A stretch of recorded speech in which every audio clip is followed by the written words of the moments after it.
Pat Gray is here on the Blaze Radio Network. Thanks for being here with us. 888-900-3393. Also at Pat Unleashed on Twitter. You might notice that Keith had a rather serious bee sting recently. It was a big bee, kind of like in Santa Claus the movie when he comes in all bloated and like 80 pounds fatter than he was on the Friday before. How about those Atlanta Braves? That's good. Right, Keith. Good. How about those Atlanta Braves? I don't know Did you watch about the game last night? No, I didn't. They were great. Surprisingly. Falcons lost. They didn't even play. Did you listen to the Connells, though, this morning? I did. Okay, good. Good. So Jeffy obviously filling in for Keith, who's taking a couple of vacation days. And, what a great time in the world to go on vacation, isn't it? Just a great time. I mean, I don't think people are not going on vacation. I mean, yeah. Where do you go? I mean, there's honestly, so many I don't states know. have all these restrictions going to and fro. I mean, you can't go into a state without being locked down for 14 days. Seems like it, yeah. We have some really close friends who came in from Utah last night. They had I guess one of their flights got canceled, so the flight that they had comes here and then stops. And so we went to the airport and picked them up, and it doesn't resume until this morning, because of all the cancellations and the weirdness that's going on. But they booked a thing in Cancun, and it was 22% occupancy. That would be kind of cool. If you do go on a vacation right now, it's kind of a cool time because you don't have anybody crowding the beaches. And there is social distancing. You're good. Yeah, exactly. So you got that going for you. 888-900-3393. Also, very conveniently, because my show prep is on my computer, it just decided to restart and download all kinds of new stuff. Well, that's helpful. Yeah, updates and stuff I'll never know that is even there, won't ever use, but it mandatorily just shut down and restarting. Hey, thank you. But don't worry, because it's already at 2% complete.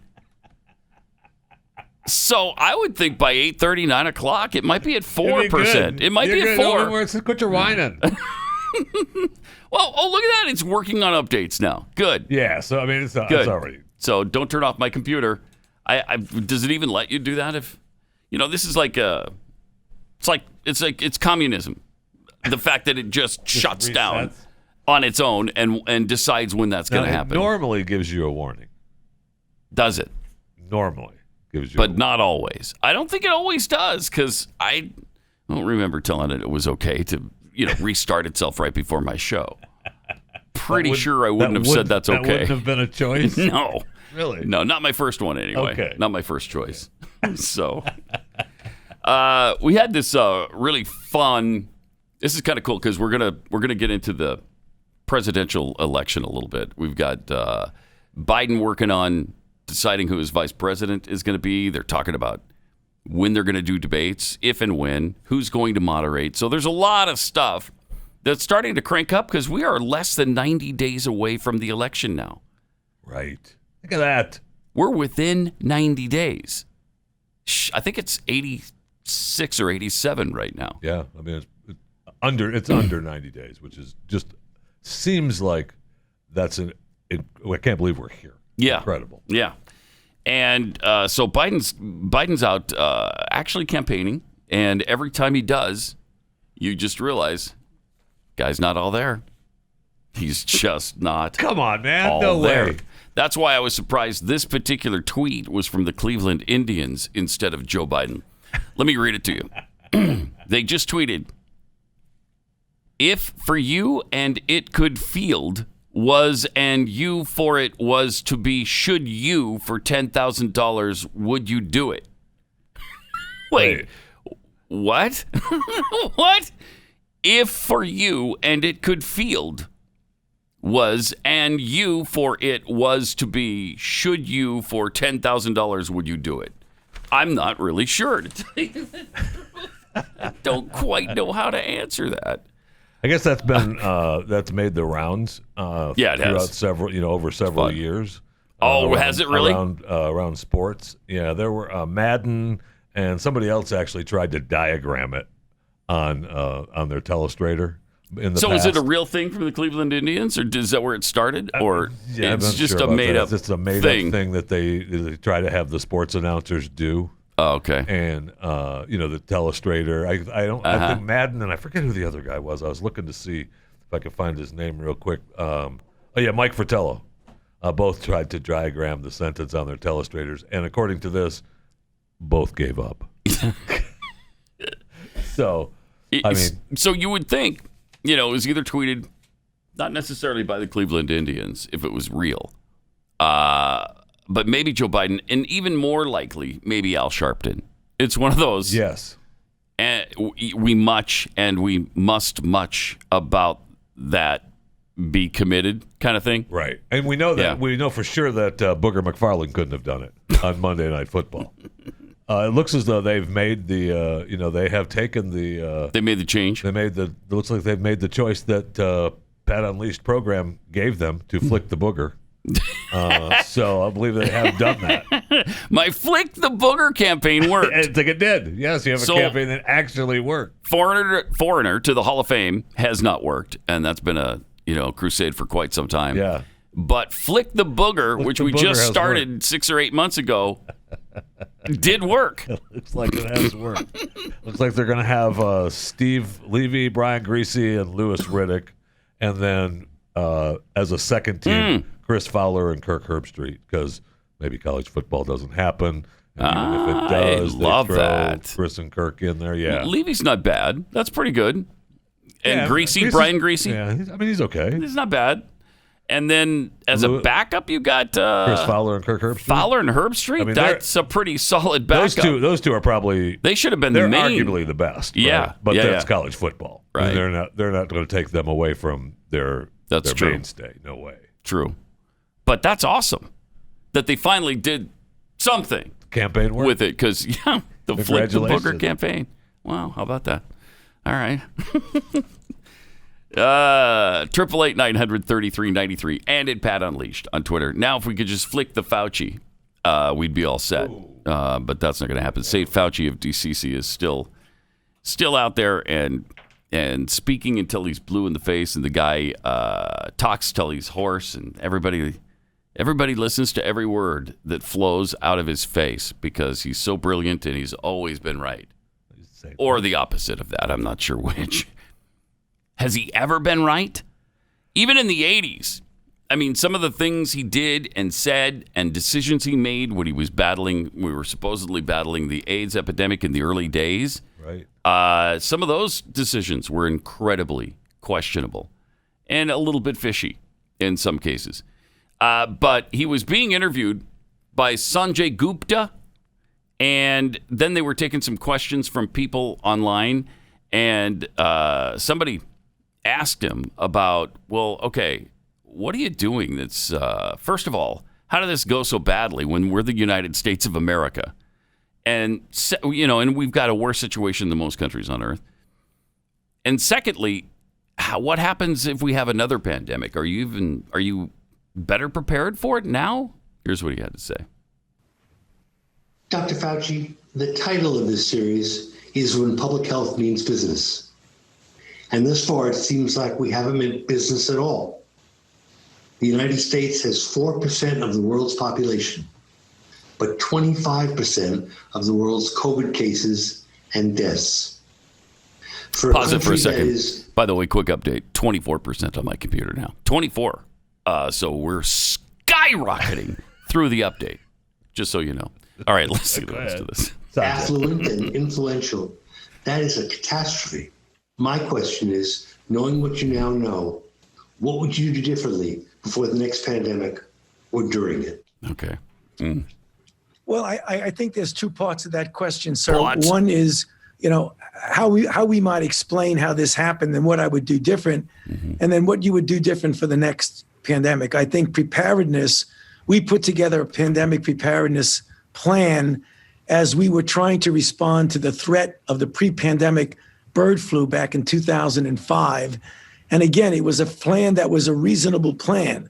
And in fact, when it was evaluated independently by Johns Hopkins, it stated that it was our preparedness for a pandemic was essentially number one in the world. But what happened when the rubber hit the road on this, and we did get hit, we had the kind of response that was not as well suited to what the dynamics of this outbreak is. And what happened is that we had a bit of a disparate response. We live in a very big country, and we often leave the decisions about the implementation of things at the local level. Pause it and for a what second. we've seen is a great... Yeah, St. Fauci, that's called the Constitution. I hate. Don't you hate the 10th Amendment? At local level. You hate it. Like when the decisions that aren't specifically spelled out in the Constitution by the federal government belong then to the state.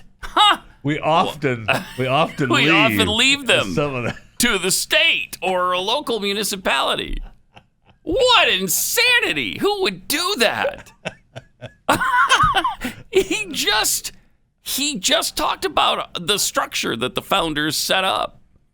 Yeah, in China, they've got centralized government, yes, which sends out the mandate and everybody follows. And they only have like 2 people that have died from COVID. Yeah, right. So it worked really well. Yeah. Communism in this case worked really well. They seriously have. They list 84,000 now. 84,000 with the disease, but only 4,600 deaths. Last I checked, and that was last week, I think. 4,600? And we have 155,000? That's a lie. Yeah, of course it's a lie. All right, let's see what else he had to say. The local level. And what we've seen is a great disparity in how individual states, cities, et cetera, responded. The critical issue that I think we need to look at how we can get that down is that when you look at the curves, and it relates to Sanjay's graph, that when we went up and then started to come down, everybody got hit badly. China got hit badly. Europe, particularly Italy, France, and Spain, when they went up and they responded, they came all the way down to a baseline so that when they started to reopen their countries in a very careful way, they had to deal with little blips that could easily be controlled. When you looked at our curve, it's telling. And that's the thing that bothers me. We went way up, and when we came down to a plateau of 20,000 cases per day. That is not a good baseline.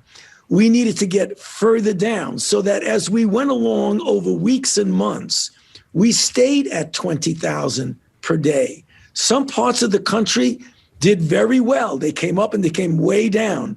Other parts of the country held it so they didn't even go up. But there were so many different players, as it were, in the country that the totality of the country, the sum net of that was a flat line that was very high. And then when we decided with the guidelines of how we can open America again, for reasons that we obviously couldn't stay shut down forever, it was having terrible economic consequences, terrible consequences on employment, we decided we would try to take steps to open. And when we did, we didn't do it uniformly. Some states did not pay attention to the benchmarks or the checkpoints. Others did it fine, but the citizenry within a state or within a city actually did an all or none phenomenon. They said, we're locked down, so now we're just going to let it fly. Now, you could say, no, that didn't happen. But the numbers tell you what happened. Because what happened is that as we began to open, we went from 20,000 a day to 30, 40, 50, 60, and we even peaked at 70,000 new infections. Wow. The deaths had gone down nicely. That was good. Now they're starting to go up because of the cases that went up. So we had a disparate response. We didn't all row together. We had some went up and some went down, and there are parts of the country you could look at that did very well. Yeah. But totally, as a nation, we are in that situation where we've got to get that control way down to a low baseline. Right. Okay. So had nothing to do with the thousands and thousands and thousands of people that went into the streets, were yelling and screaming and breaking windows and setting fires and not social distancing, in many cases not wearing a mask. But even if they were wearing masks, they're yelling and screaming and chanting right next to each other. The protests had nothing to do with it. Right. That drives me out of my mind. It's like it didn't exist. It's because of our disparate response in the localities. That's what did it. And we should have done it uniformly. Oh, okay, so the protests where 10,000 people were all jammed in together and chanting, that had nothing to do with it, huh? That's interesting. It is. It's interesting. Is there a number of people can call about that, Ivan? Yeah, it's right there. You've got to be kidding me. It's despicable that they completely ignore the obvious cause of this. One of the main causes had to be those protests. Had to be. It had to be. I mean, I'll never forget the shots of Los Angeles. Do we have the shots of Los Angeles on that street where the crowd stretches out for miles? They're all jam-packed. Oh, look at that. Look at that. But the disparate, non-uniformly reopenings, we didn't do it carefully. We should have done it carefully. But I don't even know what I'm looking at here. What is that? Is that just a sea of signs is all I see. Right. Is all I see. I see some people that are fighting against a worse disease called racism, and that's not going to hurt them. I mean, look at that. I know. That had nothing to do with it, huh? And then all of a sudden, 3 weeks or a month later, Los Angeles is on fire with this disease again. Really? Huh. Yeah. Huh. What a coincidence. Must have been the disparate response that Los Angeles had. Right. To the virus and to reopening. I don't know that L.A. ever reopened. I don't know. Did they? Maybe a Not little. like Texas. Maybe a little, but yeah, no. Not like Texas at all. It was these protests completely caused this. Not completely, but I'm sure we're a main cause. Certainly added, of the spike. Greatly to the numbers. There's no question, and everybody's afraid to say it. Yep, they refuse to say it. They won't. They act like it didn't even happen. And it's still going on, by the way. Yes, still happening today. Portland is under 70 days of siege. Unreal. It sure is. All right, let me take 60 seconds to tell you about Patriot Mobile. While the left embraces the cancel culture, we might as well get in on the action, too. Cancel your leftist-supporting cell phone provider and make the switch to America's only conservative cell phone carrier, Patriot Mobile. They share your values. They're not going to charge you hidden fees. And unlike the big mobile companies, they don't send your hard-earned money to left-wing causes like Planned Parenthood. And you get the same reliable nationwide coverage and service, and you get a company that loves this country, shares your values, and supports the Constitution. Right now, when you join their family of freedom-loving Americans, you'll get free activation of your service and a free gift when you use the offer code PAT. Veterans and first responders save even more, so make the switch today. Call 972-PATRIOT, that's 972-PATRIOT, or visit patriotmobile.com/Pat. patriotmobile.com/Pat.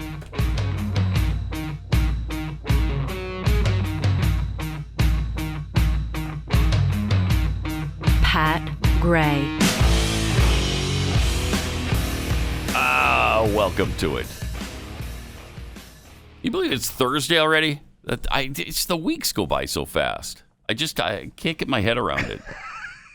Now, some would say every time I say that, I hear Stu in my head going, "Yeah, the time stays the same. It flies by so fast." It doesn't, though. It doesn't say. Something is different. Something has changed. I don't know what it is, but something has changed. It does feel. It does. Now, we live in a world of feelings. Yes, right. We're based on feelings. It does feel like things do happen fast. Mm-hmm. It feels that way. Mm-hmm. I don't know why. It feels like 24 hours isn't 24 hours anymore. Yeah. Feels like a day is more like an hour. And a week is more like a day. My father-in-law is always, I'm always giving him a hard time because he's like, that's when $1 was $1. And I'm like, a dollar is still $1. Is still $1. Mm-hmm. You know what I'm talking about. And I do. Yes. But the point is, it does feel like time goes by fast. And speaking of dollars, The Rock, Dwayne Johnson, just used some of his dollars to buy the XFL. Oh, good. Is that a good investment, you think? I don't know. They've tried it twice now, and twice it kind of didn't work out. But him being the face of it, that might help. That's pretty strong. Yeah, and he did promote it pretty heavily before they debuted in the spring, and then, of course, they got shut down after, 2 games? 3, maybe? Yeah. Because of COVID. So he's an 8-time WWE heavyweight champion. He was great. 8 times they wrote him into the script as the winner. Don't try to. Don't try. Wow, that's break really his championships down. Don't try to make it's it any so less. Stupid. Come on. The when WWE championship. When he was wrestling, it was awesome. No, it was awesome. It's never been awesome. Yes, that is not true. It will never be awesome. Man, I saw him at Monday Night Raws several times, and they were great. In person? Great, yeah, they were great. Oh, you've actually been to them? Oh, yeah. My oldest son was really big into it, and so at the time, they did all kinds of events in Tampa when I was living in Tampa. Yeah, and so we used to go all the time. Yeah, what an incredible waste of time that must. No way, it was tremendous fun. What do you think he paid for the XFL? Have you seen the story? Do you know? I have seen the story. I don't remember. The whole XFL. He bought the whole league. If you were to buy the NFL, I can't even fathom what that would cost you. Right. XFL, $100 billion. And if you're being, I'll answer you not seriously, but I think I do know the number. He paid $1 billion. No, he did not pay $10. And it wasn't quite 10. $15 million. That's what I remember seeing. Yeah, the entire league was sold to Dwayne "The Rock" Johnson for $15 million. He does, 10 minutes in a movie. He covers his debt. That's right. That's right. Well, you think, wow, how does he afford buying an entire football league? Right. Because it's kind of a bargain. Yes. It's in the bargain rack. Yes. That's how when you walk by the racks at Walmart and there's a whole bunch of movies in there. That's what he did. Yeah, I know. The Rock's. You know what? I will get the XFL today. Yeah. Just an impulse buy. That's all it was. And so, I don't know. If anybody can revive it, maybe it's Dwayne Johnson. We'll see. Have fun to watch. Yeah. It kind of was. I that, and it'll be fun to watch how he revives it. I mean, it'd be fun to see him try to, what he's going to do with it. But they just keep trying to build a football league alternative to the NFL, and it's never worked. Maybe he turns around, he sells it to the NFL for $30 million, and walks away with a profit, and we're done with it. Yeah. Yeah, we just couldn't. Wish I could have made it work. I got a movie to make. I don't know if the NFL would ever be interested in paying money for a product that nobody watches, though. That's kind of been the issue with the NFL. Really? Yeah, that's been the issue. Huh. Mm-hmm. So, weird. I don't know. We'll see, though. But good luck to The Rock. Also, this is great. Richard Petty Motorsports just offered Bubba Wallace, who is the black race car driver. Yeah, I'm aware of who Bubba Wallace is. An ownership stake in Richard Petty Motorsports. Oh, good. Mm-hmm. Congratulations. Yeah. Why do you, Yeah, no, it's good. It's part of his new deal. His contract expires this season. We're in discussions with him about an extension that includes ownership of course. In the team. Yeah. We're not, not only does he have to be a race car driver with them. Wow. Got to be part owner, right? Can't let him not be. Now, our NASCAR expert, Rob, in the next room, he knows about this kind of stuff. And it's my understanding, Rob, that he has never won a race, right? Has he ever finished even in the top 10? Finished in the top 10, yes. Yes. 5, yes. Oh. Win? No. Only in the truck series. So he's never won a race said he won the in truck the NASCAR. series. The truck series. Yeah, okay. Which is like AA baseball. Oh, okay. Really? Right, yeah. All right. Which is why you want someone that's finished in the top 10 or top 5 and not won in the actual that's what you want. big races. And You want him to be part of the ownership. Yes. Yes, you really do. You want to. He's aware of all levels of the race. It's interesting to watch what's going on right now and see how people are just bending over backwards, breaking themselves in half to include voices? Yes.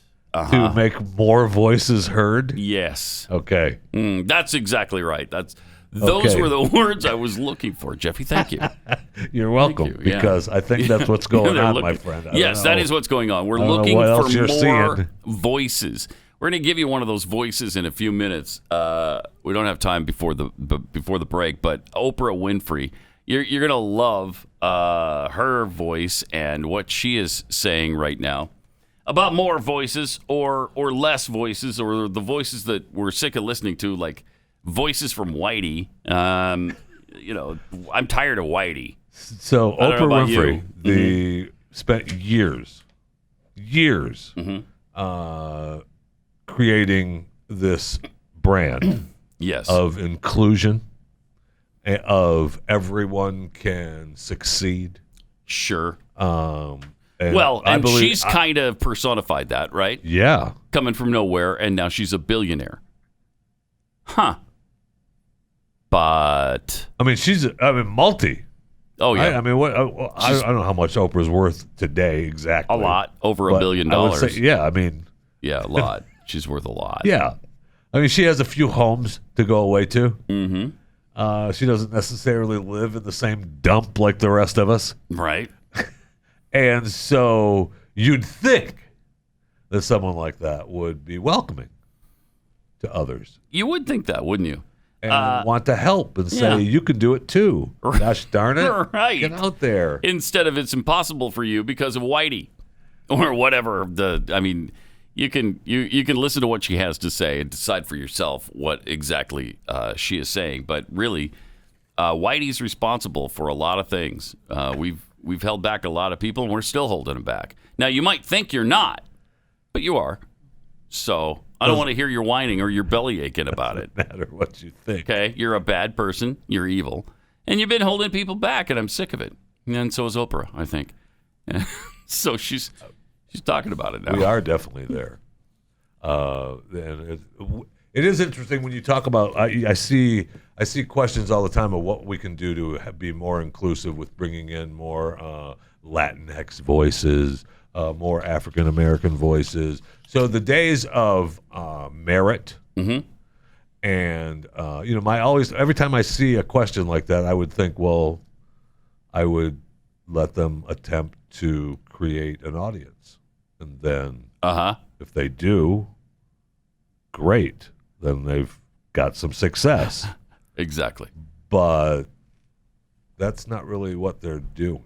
No, it's really not. What they're doing is, or instead of discriminating against black people now, the discrimination is being switched around, turned to 180 degrees, and now it's going to be on white people. And we're already being instructed every day on how bad we are, how responsible we are for everybody else's problems. Yeah, it's all our fault. And if you don't accept that, that shows just how racist you really are. I mean, you can't even defend yourself without being racist. It's staggering to me. And to come out of Oprah Winfrey's mouth, a billionaire, is just amazing. All right, 888-900-3393. Also at Pat Unleashed on Twitter. More coming up.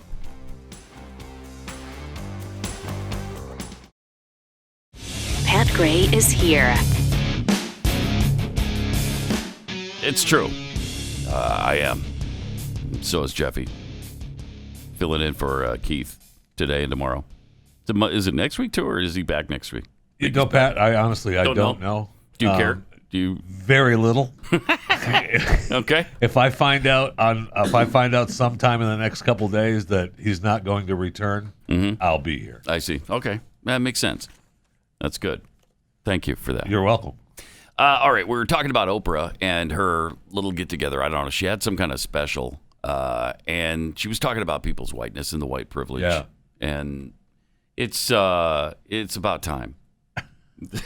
It's about time. It is. Here's what Oprah had to say. This is great stuff. I was going to say, and then I'll let you answer it. White people, there are white people who are not as powerful as the system of white people, the caste system that's been put in place. System. But they That's still, a big book she's promoting now, no too. matter where they are on the rung or the matter. ladder of success, they Sure. still have their whiteness. They still still have their whiteness. Man, Thank so no you. matter what. You can be poor as dirt, doesn't matter, you're still white. So things are better for you. I mean, you know what? Screw you. I'm calling BS on this pile of stinking garbage. I'm sick of it. During this racist BS session, she actually got a couple of loser white people to admit their racism. Of course. Of course. You can't. And those are the meetings that they have are the forced gatherings at city municipalities and businesses. You can't walk out of there unless you admit that you're a racist. Right. You can't. So she says whites have a leg up. You still have your whiteness. That's what the term white privilege is. It means that whiteness still gives you an advantage no matter what. It is the fundamental issue. So then during the discussion, Oprah talked to her white guests who talked about their own personal come-to-Jesus moments in admitting that they, too, might just be racist. Yeah. One man, Seth, told Oprah, he must be a racist because he's never been actively anti-racist. What? What? What is that? So then Oprah says, well, you've become woke during this period and realized in that awakening that you are racist, right? I just want to know how that happened. Well, what happened, Oprah, is that, black people like you started telling me that I'm a racist. And, you're lumping a whole race into that category based on their skin color. And I just bought into it because I can't think for myself. That's really what happened, Oprah. I'm too much of a miserable coward to sit here and defend myself. Isn't that great? Yeah. I never realized It's despicable. that I was a racist until you told me that I'm racist. that I'm racist. And I need to be anti-racist to be not racist. Yeah. Stop it, white people. Stop this madness. I mean, Stop it. She's getting this. One of the things with her Oprah book club this week or this month, she promoted the book Caste, which is why she keeps using Caste. The book, The Origins of Our Discontents.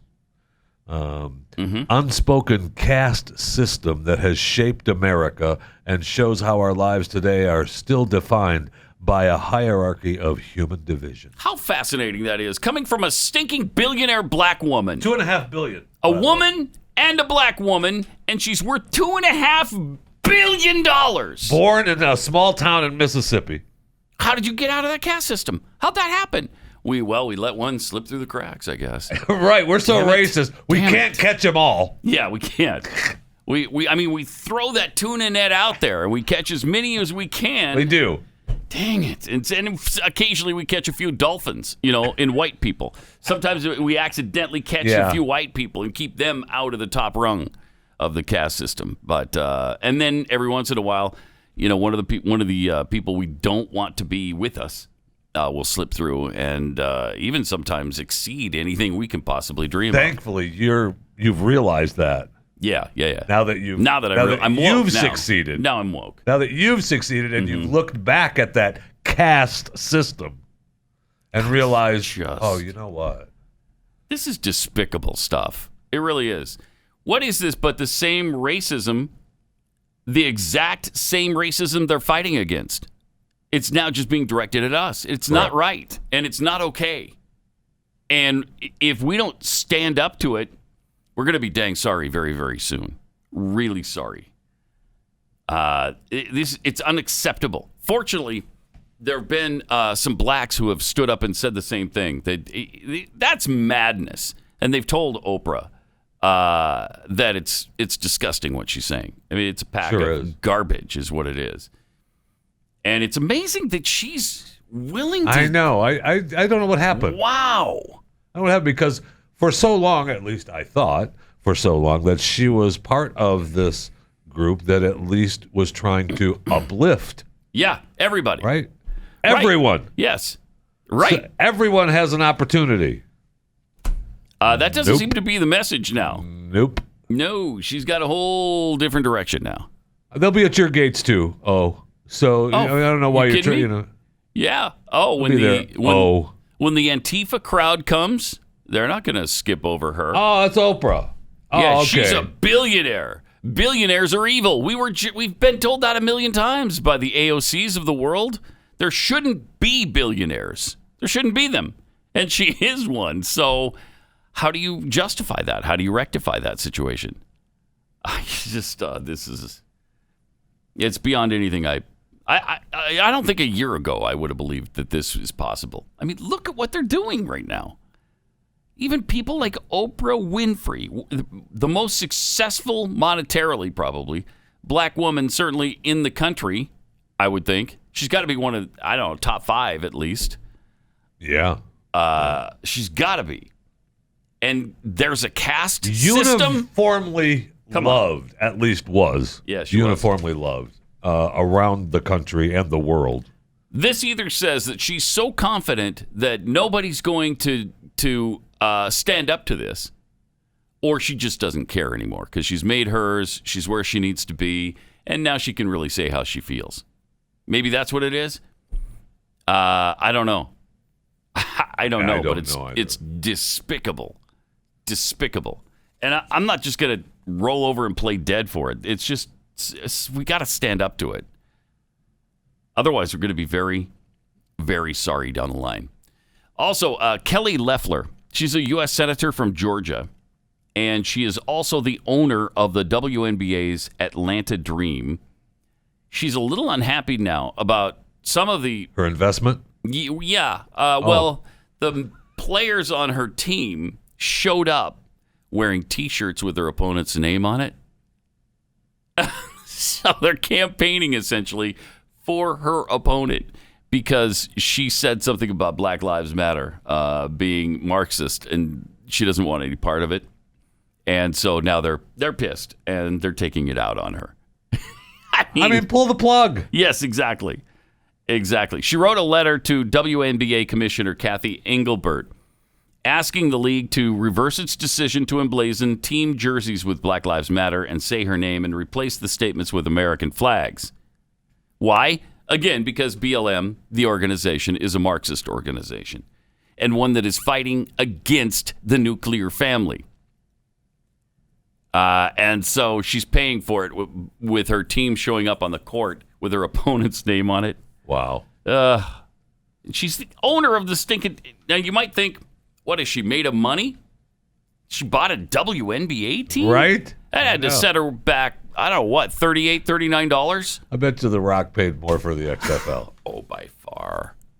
By far. Do we know how much the team... What team? Yeah, $38, $39, I think. I can't remember if it was $38.95 or $39.95. I'm not sure. To make the down payment of 18 as she was in. Yes.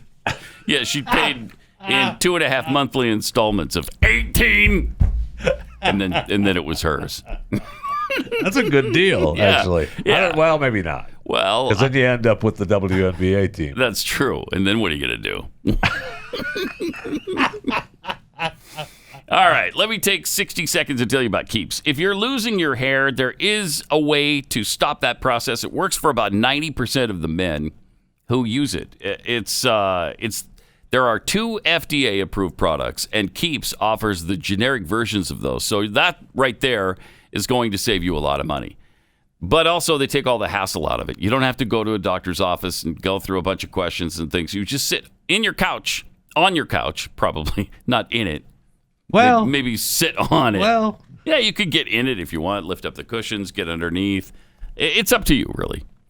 Who am I to tell you how to use your couch? Thank you. Right. So all you have to do is go online and answer a few questions and then snap a couple of pictures of your hair and post those. And then a doctor will evaluate all your information and recommend the right hair loss treatment. And then it'll be shipped discreetly to your door. To get you started, we're going to give you half off your first order, too. 50% off when you go to keeps.com/Pat. That's keeps.com/Pat.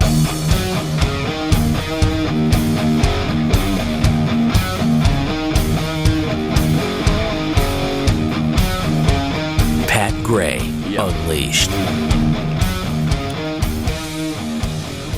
So things going pretty smoothly still in Portland. I don't know what you're going to do in that city. How do you come back from this? How do you come back from 70 nights of rioting? Buildings burning down, police precincts being set on fire. They're still looting. They're setting fires to vehicles.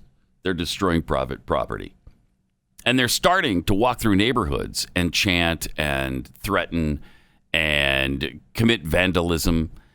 Everything in the city by now has been spray painted, graffitied, and it looks like a third world country now.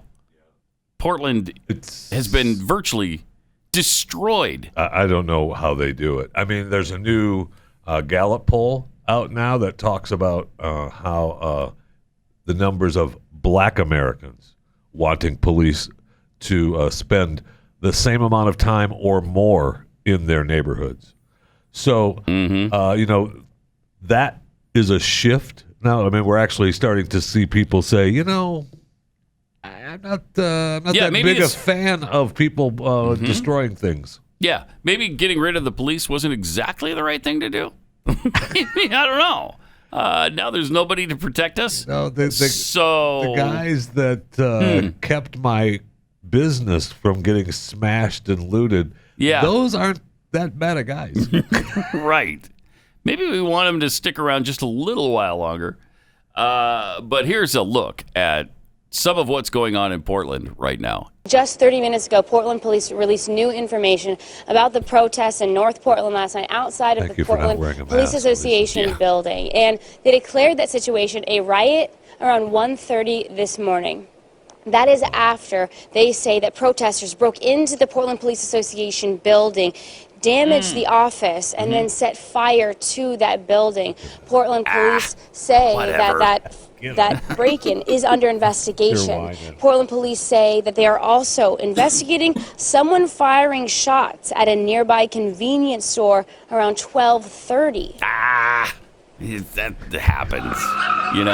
It happens. Oh, watch this. Are those shots? Yes. The mostly shots peaceful. You can hear those shots going off in that video. The Coin 6 team was there when the shots were fired from a car as it sped away. According to police, a fight broke out in the parking lot of the convenience store just a block away from the Portland Police Association building. Officers say right before those shots were fired that there were even more gunfire. They say on a nearby Mobile Street, one car was hit multiple times. No one was hurt in either incident. And then, just before 11:20, a truck was seen flying through a line of fences the protesters had dragged into the street. The truck had sparks flying everywhere. Look out, everybody. A motorcycle was stuck underneath it. I'd like to get No one was hurt in this incident as well. The officers say they spoke with that driver. Amazing. And the incident is under investigation. And Portland police are saying that they did not use any tear gas last night to disperse the crowds, and everything ended up clearing up about 3:30. Oh, well, that's not bad then. They're good. Yeah, they only rioted until 3:30 in the morning. I mean, there's plenty more buildings that haven't been destroyed. Sure. There's a lot of buildings in Portland. It's a fairly big city. And so there's more to burn before it's completely destroyed. We have not destroyed everything. What are you belly aching about with these mostly peaceful protests? A couple of shots fired. And so, who among us, Thank you. To use a Jeffyism, Thank you. Who among us hasn't driven down the street and fired a couple of shots at crowds of people? Come on now. Come on. Are we that picky now that we say no rioting and no shots fired? What do you want, a perfect society? Sorry, we're not going to be able to get there. Okay? I don't know. How do you come back from this? I don't know. I mean, the country. I don't know. The country can come back. Yeah, but can Portland come back from this? I don't know. It'll take a long time. Long time. I was really worried about Seattle, and then they finally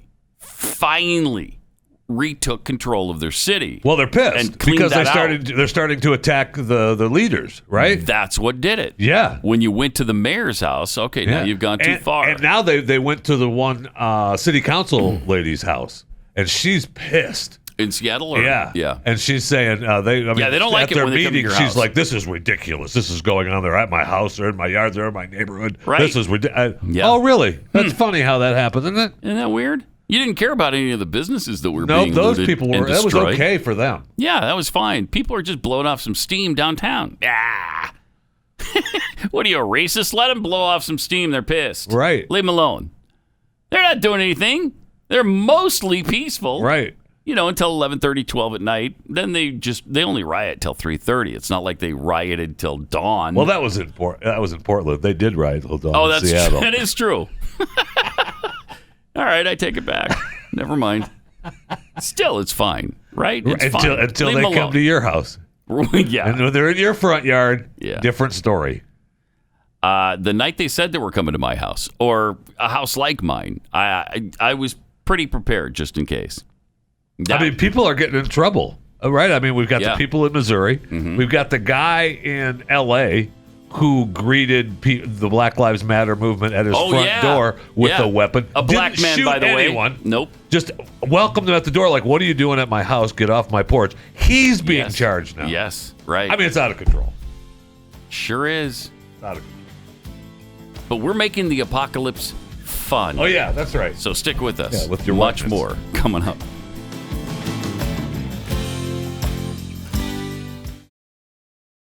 So stupid. 888-900-3393. Why do we do some of the things we do? I don't know. I don't know. Maybe. What am I resisting? I can't. I don't know.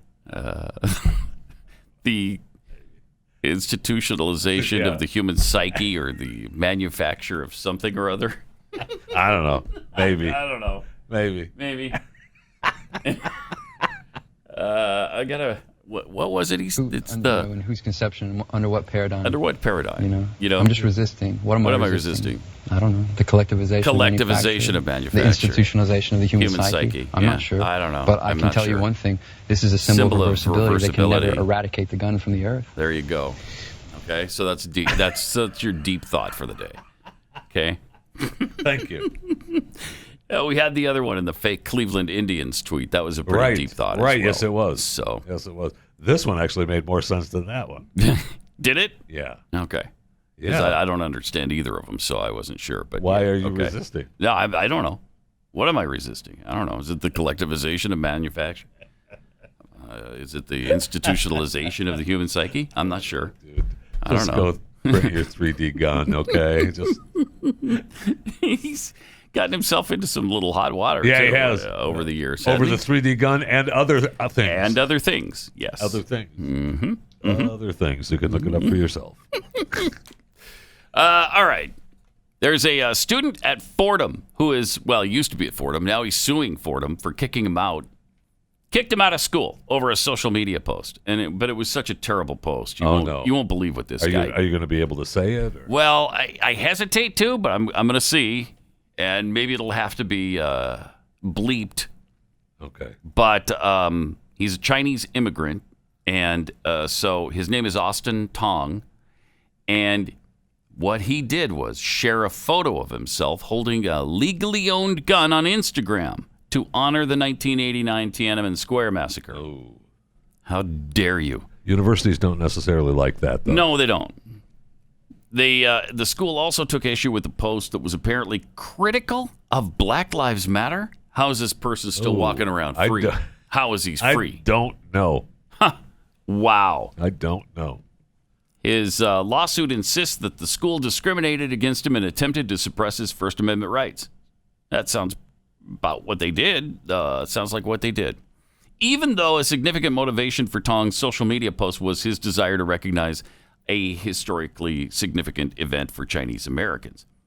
Now, the Dean of Students, Keith Eldridge, informed Tong that the school would be conducting an investigation into his social media post because they reportedly made, and I'm quoting now, members of the Fordham community feel threatened. Oh, no.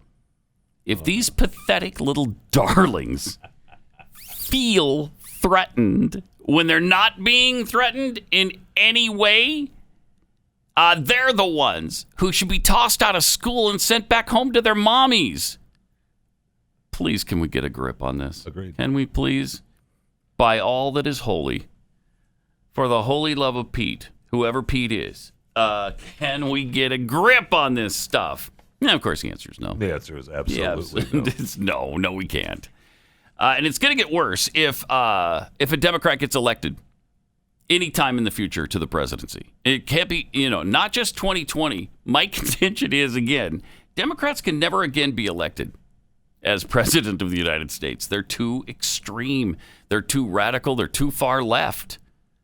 When it's so bad, and it's been this way for a while, but it's so bad that the Revolutionary Communist Party USA is just endorsing the Democrat Party candidate every time. They don't even have to run their own candidates. Why? Because Democrats are communists. They essentially are Marxist, socialist, communists, and they're fine with the Communist Party.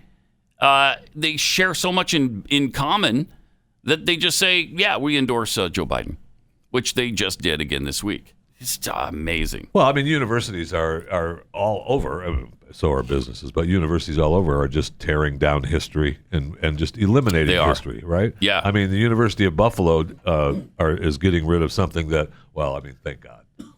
Thank God they're removing all references to Millard Fillmore. Former president Millard Fillmore. Yeah, I hate that guy. I mean, he was a former president. How many times have we talked about how bad Millard Fillmore was? Thank you. I mean, look, he's a former president. Sure, he helped found the institution at the University of Buffalo. Sure. Okay. But he also had a willingness to sign the Compromise of 1850, which include. And how many times have we talked about the Compromise of 1850? If we talked about it once, it's we talked about it once. Because it included the Fugitive Slave Act.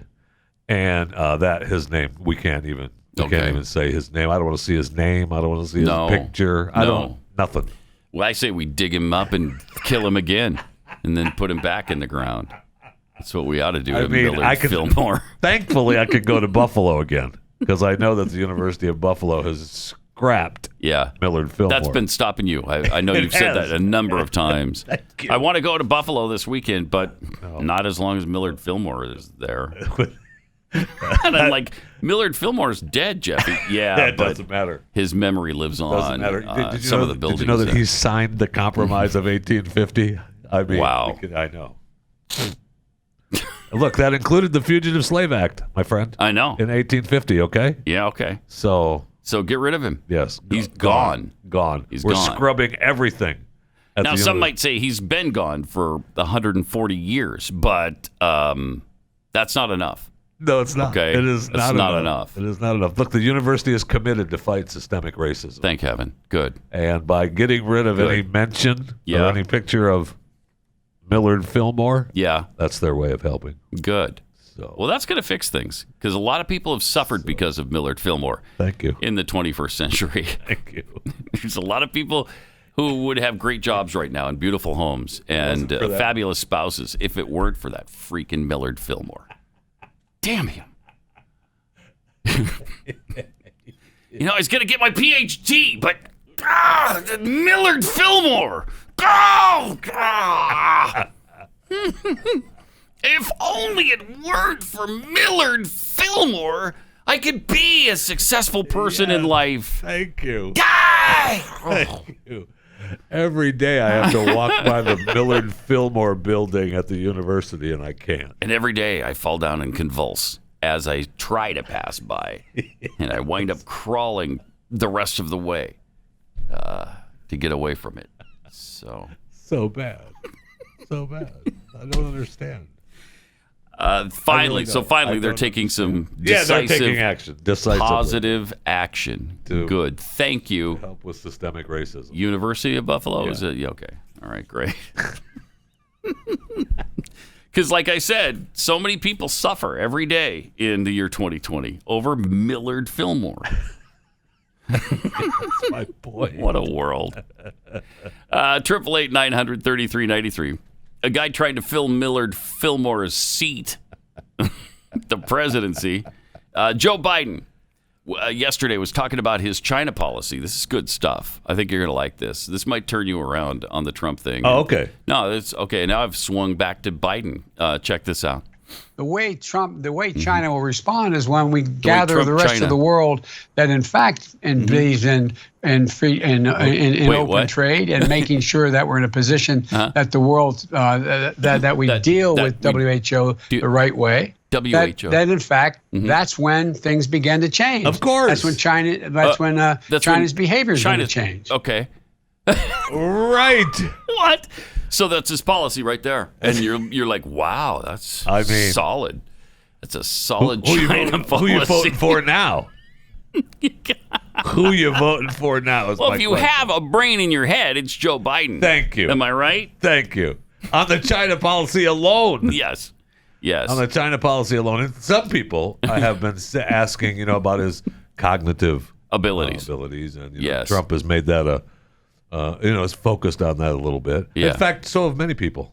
He was they're actually concerned about it. I don't know why. After the China policy, I don't know why you would think to yourself, that guy's sharp as a tack, man. He is sharp as a tack. So the same show that he gave us his China policy on, he was asked about his cognitive abilities. Mr. Vice President, your opponent in this election, President Trump, has made your mental state a campaign topic. And when asked in June if you'd been tested for cognitive decline, you've responded that you're constantly tested in effect because you're in situations like this on the campaign trail. But please clarify specifically, have you taken a cognitive test? No, I haven't taken a test. So you lied. Why the hell would I take a test? Because you're slipping. Come on, man. That's like saying before you got in this program, if you take a test where you're taking cocaine or not, what do you think, huh? What? Are you a junkie? What do you say to President Trump, who pause it for a second? About- if he's sniffing and doing this the whole interview and he's got white residue under his nose, then there might be reason. That's the equivalent of Biden, who screws up every day and shows us he doesn't have the cognitive ability necessary to be president of the United States. And now all of a sudden he's like, "Oh, why would I? Why would I? Listen to my China policy. Listen to these great plans and policies that I've already outlined." I just spoke at Dartmouth on healthcare. Okay. At the medical school, or not, I guess I wasn't actually on the campus, but the people from the medical school were there. I want to be clear. Yeah, be clear. I'm not going nuts. I'm not sure whether it was a medical school or where the hell I spoke. But okay, so he's not sure if it was a medical school or where the hell he spoke. Somewhere. I don't know. I was somewhere doing something. And I'm not going crazy. El Salvador and to win and say in Honduras and say, look, Honduras. Well, folks, eliminate one tax loophole out of $1,600 billion worth. $1,600 billion. $1,400 billion. $1,400 billion. Out of $1,400 million. Excuse me, $1,400 billion. It's hard to even say it so much. And by the way, it's cost a lot of money. It cost about $740 million over 10 years. Trillion. My long friend, time Jillion. friend, and she's a friend. She's been my friend in and out of public life. Is she your friend though, or? We can do it, and it's going to take billions of dollars to do it, and we can afford to do it. We can't afford not to do it. And I think Secretary, excuse me, I wasn't press going to say I'm downgrading by calling him Senator Booker. The fact is that the bills that the future president here, that the senator's talking about, invaded another country and annexed a significant portion of it called Crimea. Right. He's saying that it was my boss. President, my boss.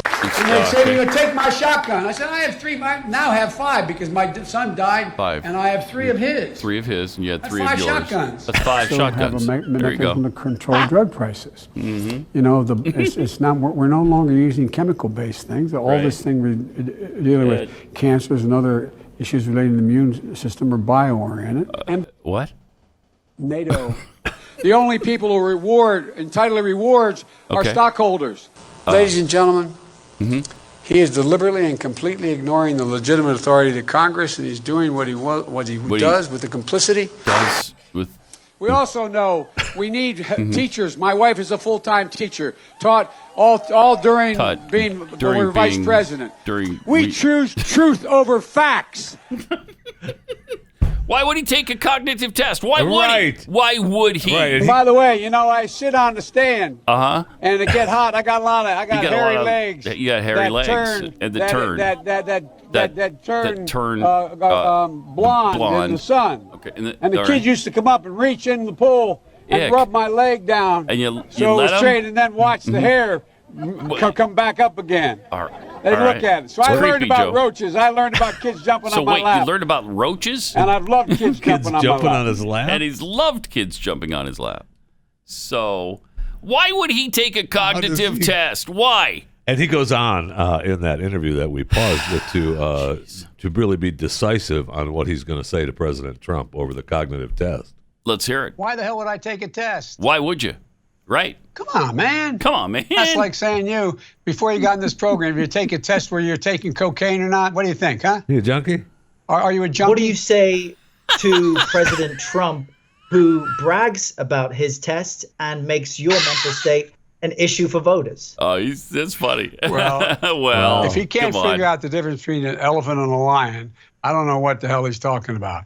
Did you watch that? Look, come on, man. I know you're trying to goad me, but I mean, I'm so forward-looking to have an opportunity to sit with the president or stand with the president in debates. There's going to be plenty of time. Stand, lay and with him. By the way, as I joke with him, you know, I shouldn't say it. I'm going to say something I probably shouldn't say. Anyway, I am say it, Joe. Very willing to let the American public judge my physical and mental my physical as well as my mental fitness. And to make a judgment about who I am. I mean, I'm laughing, but it's not funny. Got to be really kidding me. Funny. It's not funny. It is sad. It's sad. But it's also frightening. It sure is. It's terrifying that the guy could become president of the United States. We can't have that. Okay, I am judging his mental ability and fitness, and he's not fit to be president. I know. Wow. That is just astounding. Oof. All right, let me take a minute and tell you about ScoreMaster. This was created by credit data scientists. The average ScoreMaster user raises their credit score 61 points in 20 days or less. Really an incredible new science. They figured out the algorithm here on how to improve your credit scores. This works with all 3 credit agencies. And one of our listeners has raised their credit 189 points in less than 30 days. Another 102 points in 11 days. I mean, again, the average is 61 points, not, hey, I raised my credit score 3 points in just a year and a half. I went from 500 to 503. That's great. Wow. Having your best credit score helps every aspect of your life, too. Getting a home loan if you want to buy a car, refinance your house, or, even getting a job, sometimes they look into your credit score. So ScoreMaster will put you in control. You can enroll in just minutes and see how many plus points you can add to your credit score. You'll be shocked how fast this can happen and how much you can benefit. Visit scoremaster.com/Pat. Scoremaster.com/Pat. Great to have you with us. 888-900-3393. Also at Pat Unleashed on Twitter, where Paul Tertilis tweets, I think I'll file a lawsuit against the Fillmore estate because I didn't get my PhD or a lavish lifestyle. Thank you. It's Millard's fault. Thank you. Freaking Millard Fillmore. COVID Bullet 23. Breaking news. Newspapers in Buffalo refused to publish the comic strip Mallard Fillmore because of its connections with Millard Fillmore.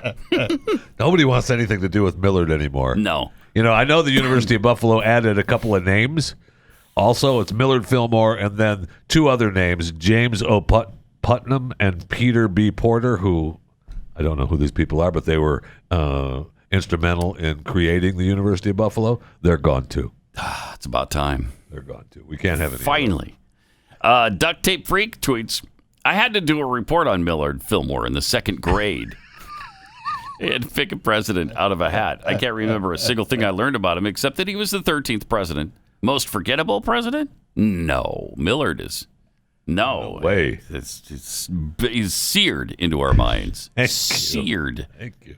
Artificially Awake tweets, is there an amendment to the First Amendment that says we have the right to never have hurt feelings? There is in today's world. Yeah, sure. Seems like it, doesn't it? Reality check is someone that's of mixed race, maybe one white parent, one black parent. Are they only half a racist? Can you imagine the internal turmoil in that person? Yeah. I give you Barack Obama. Yeah. Colin Kaepernick. Colin Kaepernick. You know, it's amazing to me that they chose to be the race that's most picked on, according to them. Mm-hmm. You know, most discriminated against, according to them. Yeah. Why not choose to be white? They never mention the fact that they're part white. And if you mention it, I think that's supposed to be racist now. You can't mention it. It's like, wait, aren't you half white? How dare you? How dare you? How dare you? How dare you? Who are you, Millard Fillmore? Reality Check tweets, after listening to Oprah Winfrey yesterday, claiming that a specific color makes somebody racist, reminds me of a little child that didn't get their way and saying anything they can, even if it's wrong or a lie, to get a non-justified position across.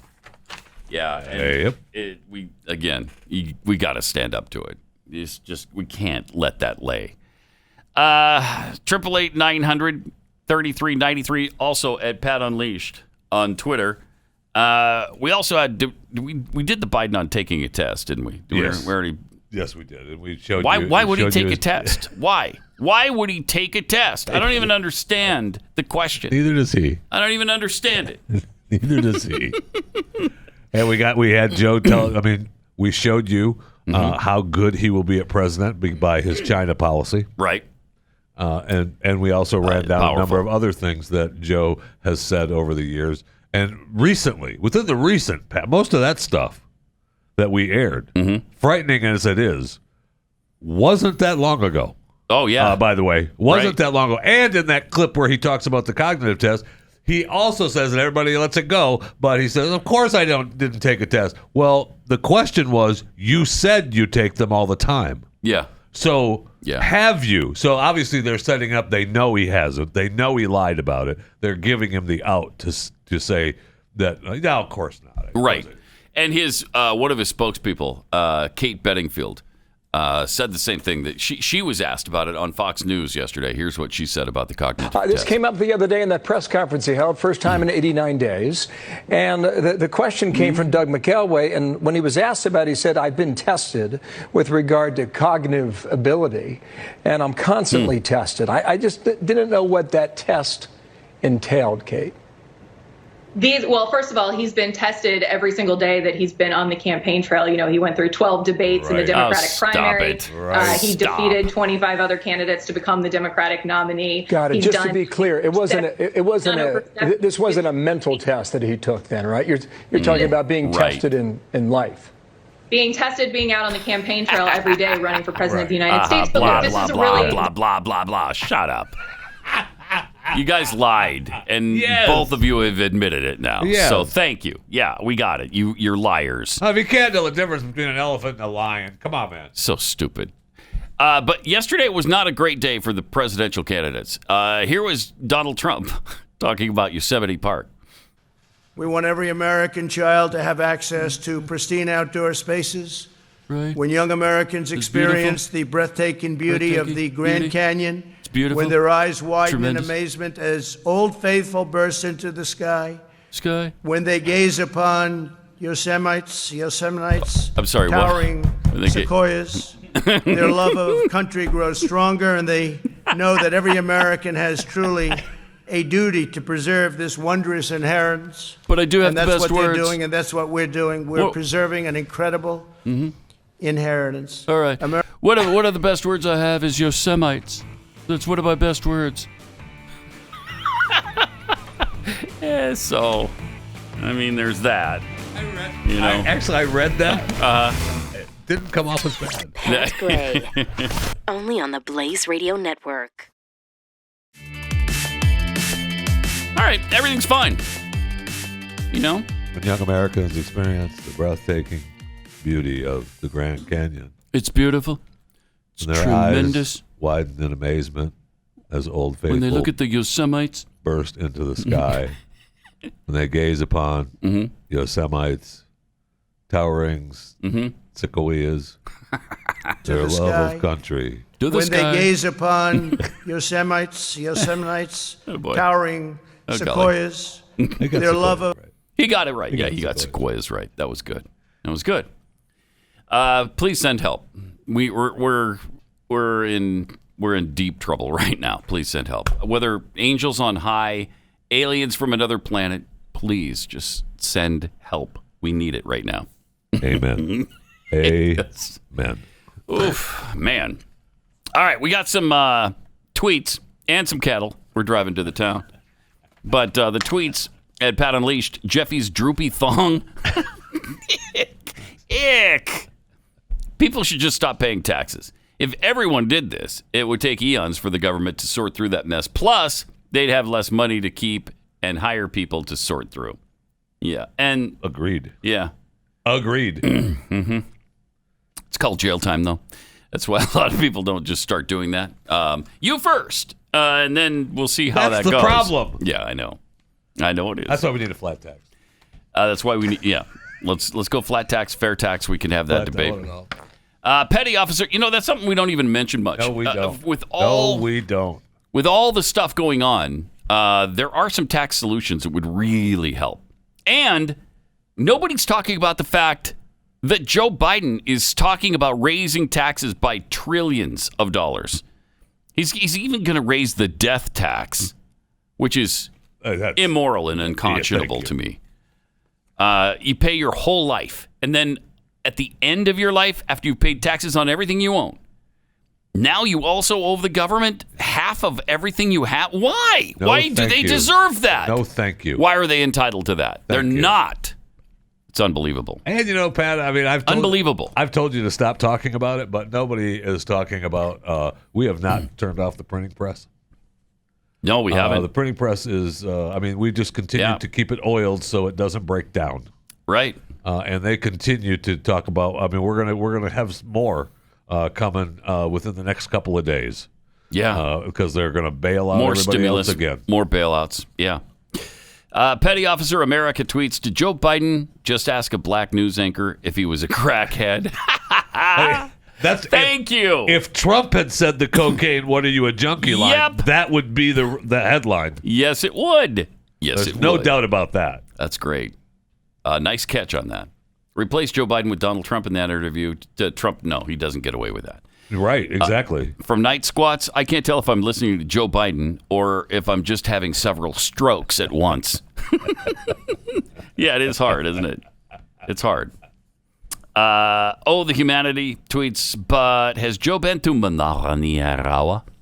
I don't know. Now, his brother was, though, right? His brother made a bunch of money there, actually, in real life. In Manaraniarawa? I think so.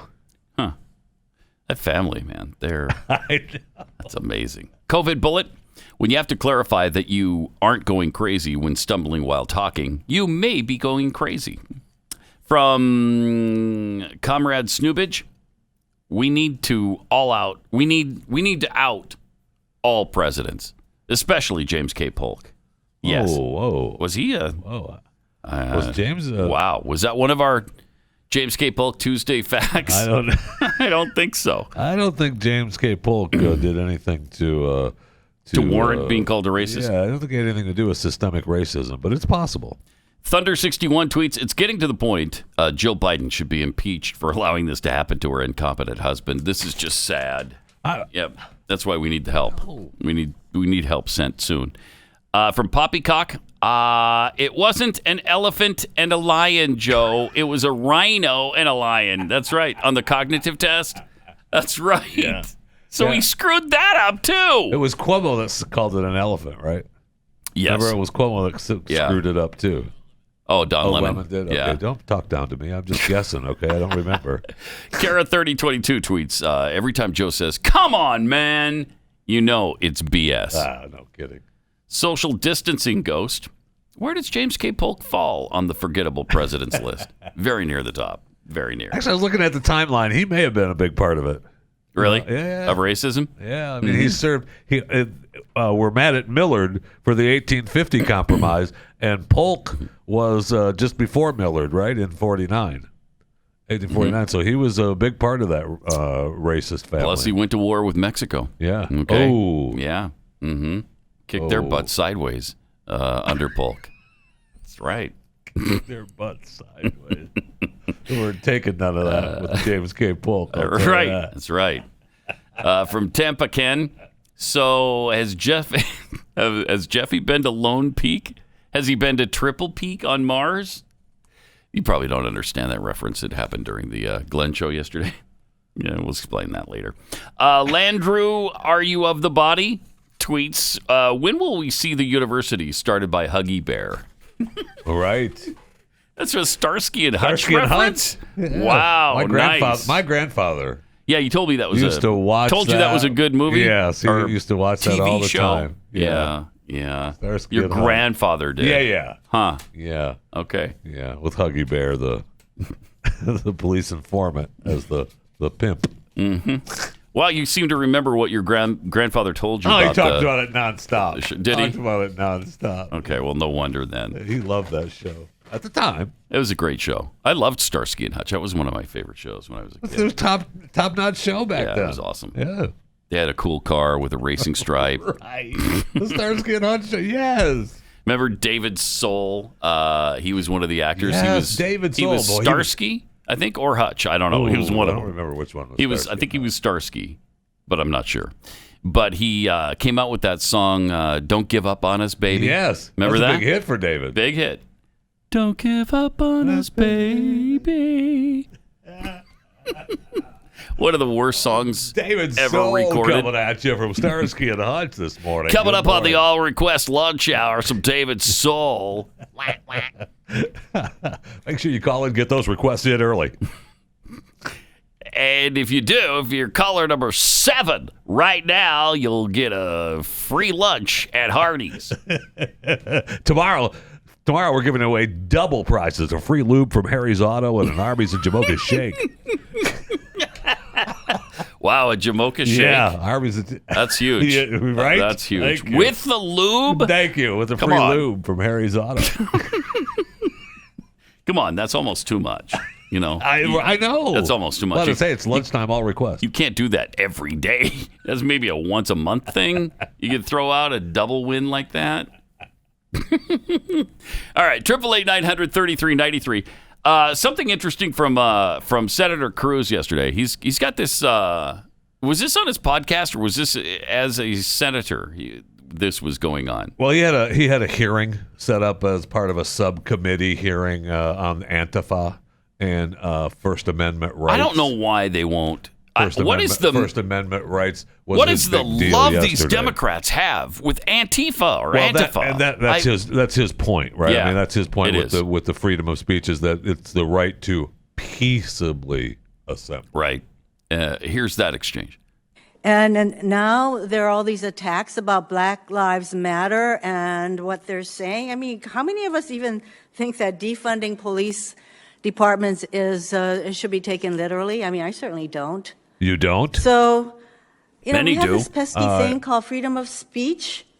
And I'd say that the people who support Black Lives Matter, and if they're calling for various boycotts and all that, that's called freedom of speech. And that's what this hearing title is. Okay, she's got to look at her phone now. She just got a text. Protecting speech. So all I can say is, look, we should all join hands and denouncing. This is one of my favorite parts. Whatever words you want to use about violent extremism of all stripes. And I think we can all agree on that. So to constantly accuse Democrats of not caring about that is really, I can only say that you aren't listening.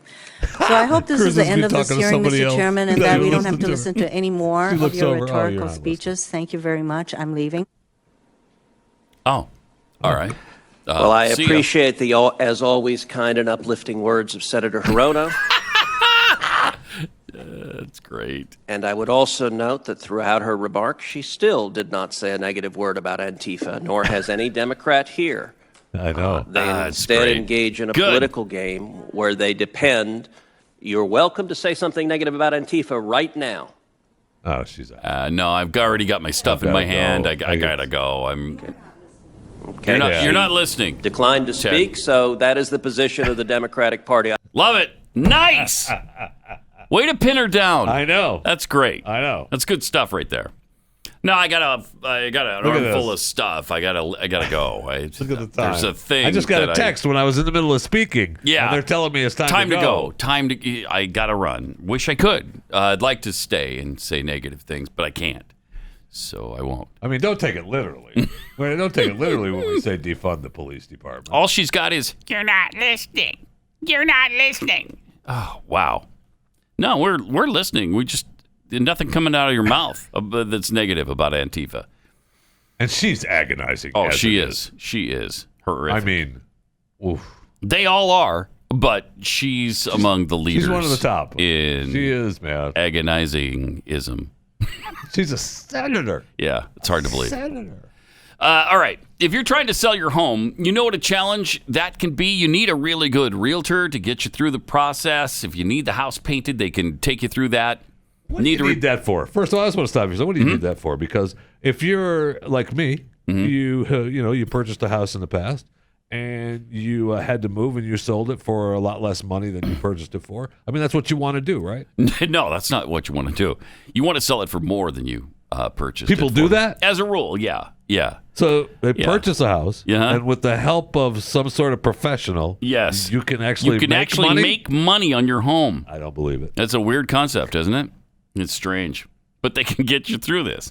They'll be with you every step of the way, guiding you through this process because they've got great track records and really good marketing plans. And it's not just, okay, do another open house and let's see what happens.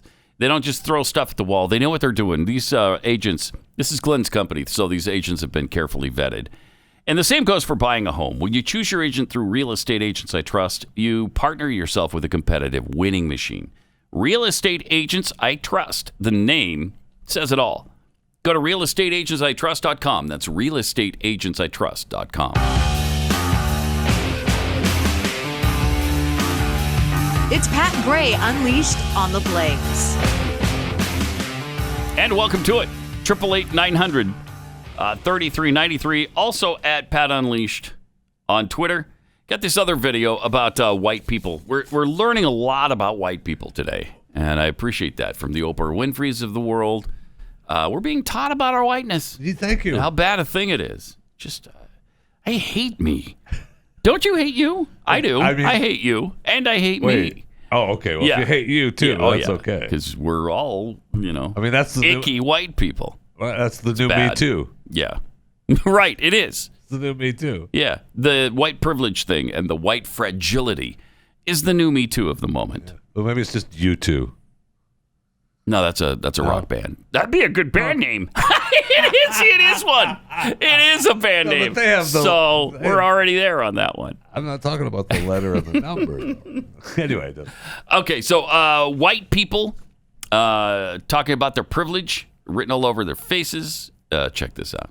What do you mean we're lucky to be white? It's not luck. Oh it's privilege. We're privileged that people see us, not a color. Privilege that we don't get stared at when we walk into the room. Privilege that we don't get followed by security when we go shopping. Or pulled over when we're in the wrong neighborhood. Shut up. We're privileged because society was set up for us. Society and our silence keeps it in place. We're privileged, and that's unfair.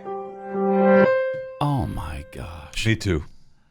Me too. I mean, you too. I can't. I can't do it. I can't do it. These are what the Oprahs want.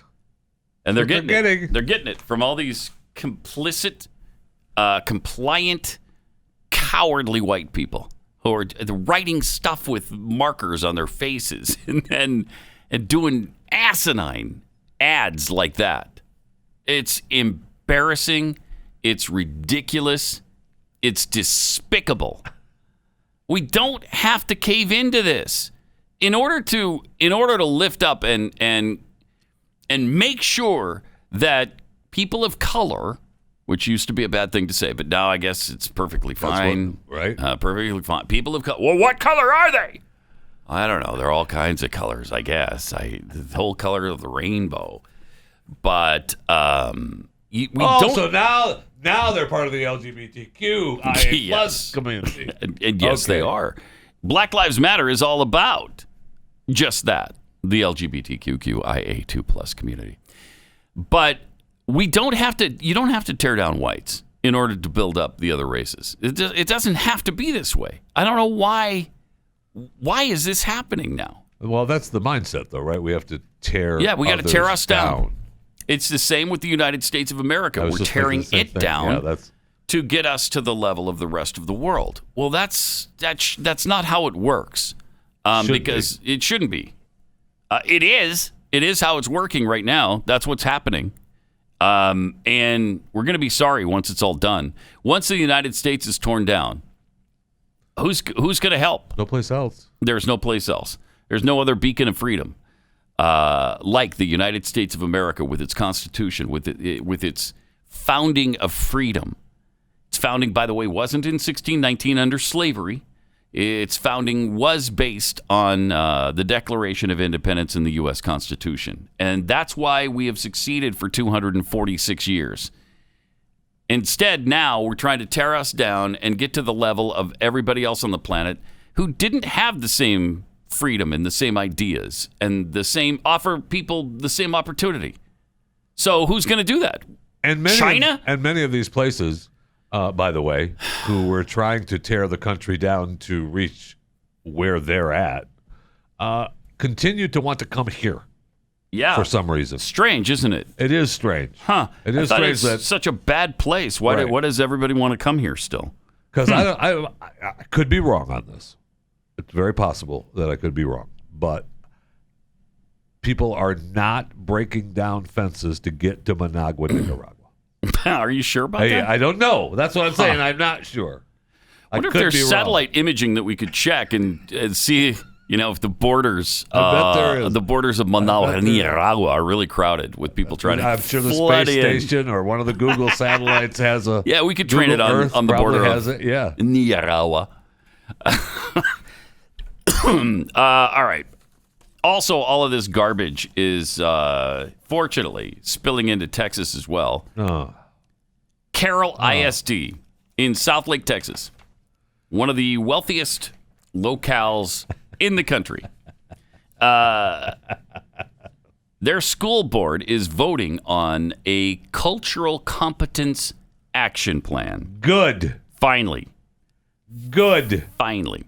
What some call a culture of racism within Carroll ISD is a topic soon to be revisited.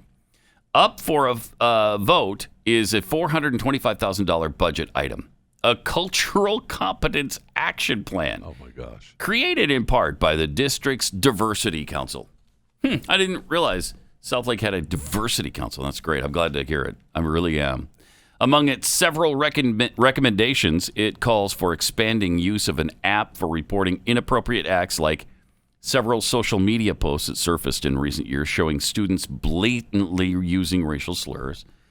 I'd have to see those too. That was at a party. Yeah, that was. Was it? Yeah, were they actual racial slurs? They were racial slurs when they were all rapping to some songs and stuff, and they were using. You're kidding me?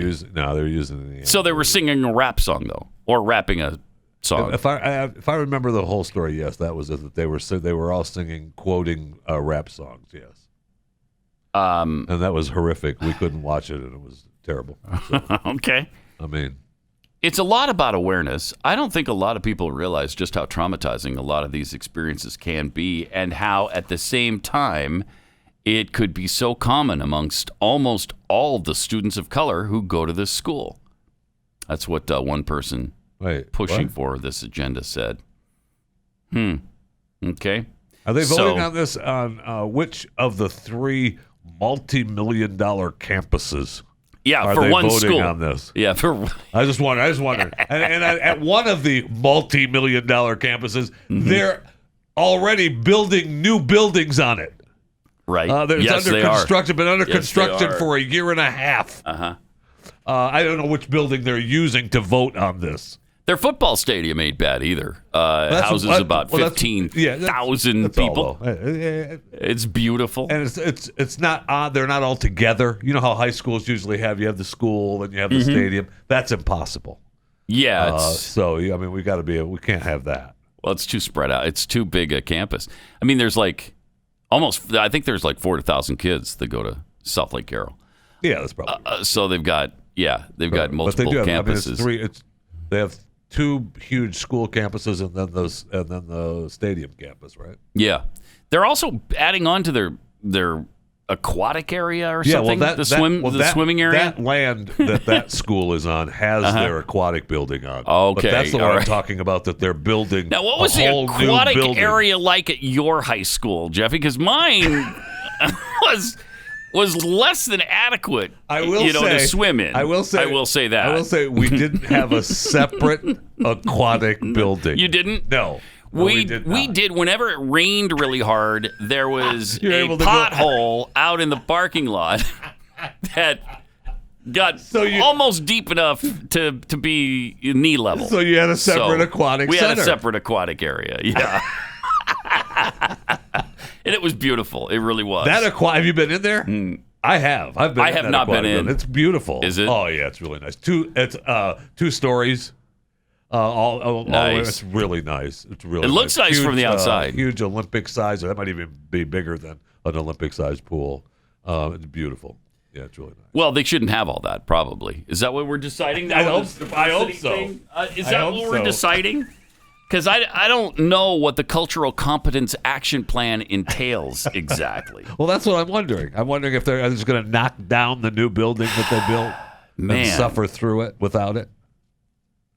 I'm not really sure. But there's going to be an app that they can all look at, and they're going to solve the issues with that app. So. First and foremost, which is our demand number 1, Carroll ISD needs to declare that Black Lives Matter. That's what they need to do first and foremost. Well, when I open up the app, it better say that. It better. And publicly condemn events of police brutality, because that's what school districts need to do. Am I right? Yes. We would argue if they don't declare that, then they don't really think that black students' lives matter. That's okay. Oh, so there you go. There you have it. Oh, we'll have to get to this tomorrow because we're out of time now. But I just read an article.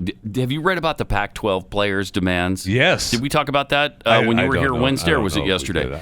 Because they want a split of the revenue. Yeah. They want to split it half and half. They want the exorbitant salaries of coaches and administrators to be cut.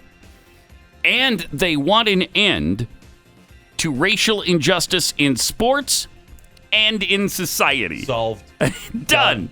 So we'll tackle that tomorrow, because I just found an article from the Deseret News in Salt Lake City that the Pac-12 demands are completely reasonable. Yeah, they're totally reasonable. They're on the forefront. What?